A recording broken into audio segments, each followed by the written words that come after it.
All right. So, the story of philosophy in ancient Greece begins before the story begins, right? To make sense of this, you have to understand something in particular. History shapes a lot of things, right?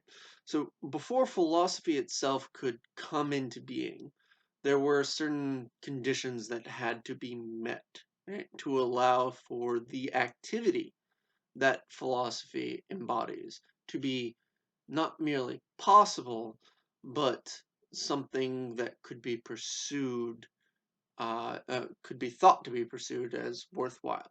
Right?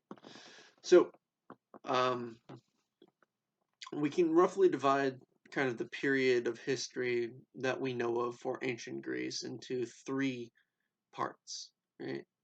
Um, three parts that include the beginning of the beginning of ancient philosophy and its classical roots, and the time before that. Right? So we have what might as well be called kind of like the end of the Bronze Age, right? And the which spans from about 1200 BCE to about 800 BCE, right? And then we have the uh, axial age, or the beginning of the axial, what's part of the axial age, um, which runs from 800 BCE approximately to about 500 BCE, right? Or really closer to yeah, to 300 BCE. And then from 5 or 300, wherever you want to divide that, to about oh to about 100 BCE, right? In Greece, we have the classical age. Right? Um, it all depends on like what form of scholarship you're ascribing to when you do these divisions. Right? So in the late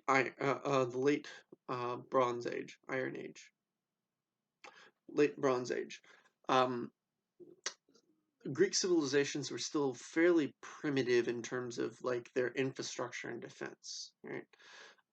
The towns themselves were still fairly susceptible to the elements. Right? They hadn't made great strides, and humanity was still very largely exposed, right, to nature. Um, the exception of this being some civilizations like Troy that had managed to incorporate like a little bit of iron into, um,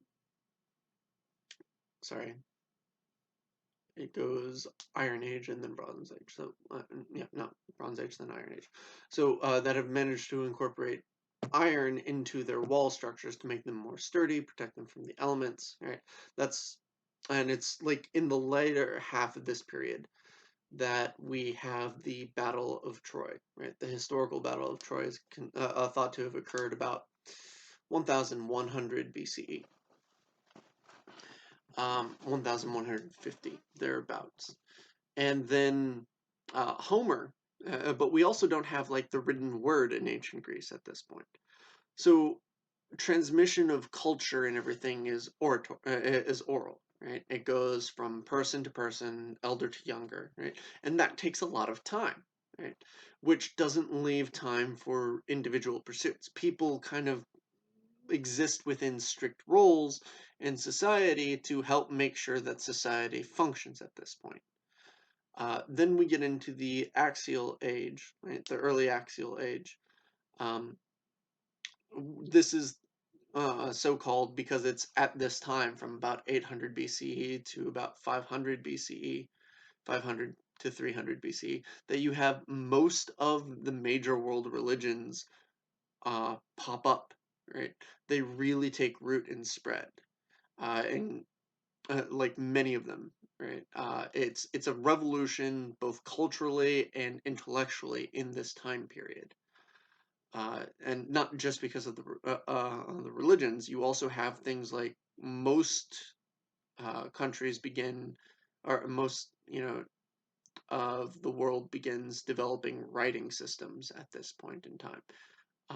Specifically, alphabetic and alphalaic writing systems, where each symbol has specific meanings rather than pictographic writing systems like uh, old old Sumerian cuneiform and Egyptian hieroglyphics, where the meanings are multiple and very context sensitive, right?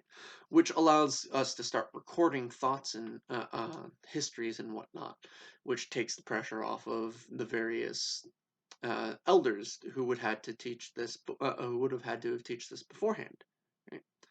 Um, and this leads us to what's sometimes called the revolution of the mind, right? Um, the birth of the mind, rather. Sorry, hold on. Okay, so it's called the birth of the mind because this is the first time where people now have an abundance of time, right? We're protected from the elements better. We don't have to be so, which leads to like less strict social roles, and it leads to the first time like free time. And you need free time if you're going to have anything like hobbies. If you're only concerned with survival, you're not going to develop as a civilization as a whole, right? So you need hobbies as something to you need like time in order to do philosophy, because if you're only concerned with your immediate survival, you're not going to be concerned with thinking random thoughts that have no pragmatic function, right? Or no immediate practical function. uh, so it's in this period, right, the axial age, that we have the birth of the first philosopher in ancient Greece of record. One thing going further into this that we should note before we go further into this is that this group of philosophers, collectively called the pre-Socratics, we don't have complete records of them, right? A lot of their writings and teachings were burned either by the Romans or, throughout various periods of history. So a lot of it's lost to us, right? We have fragments of their actual works, and we have references to them from those philosophers whose works have survived. And that's how we've developed everything that we know about them. So it's a bit of archaeological, historical reconstruction of thought here. Oh, another thing. Homer was thought to have been born around 800 to, well, okay, so the poet Homer, right? The singular.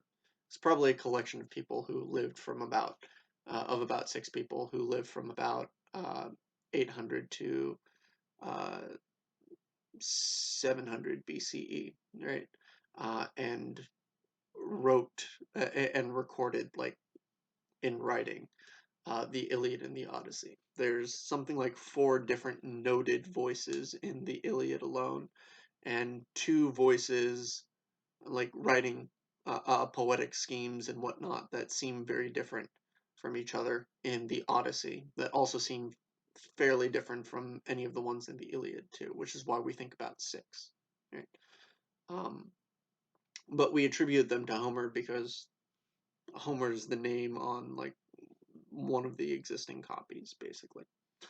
Okay, so it's into this environment of the axial age where there's now an abundance of time, people have leisure time, they can develop hobbies, they can do things, that philosophy enters.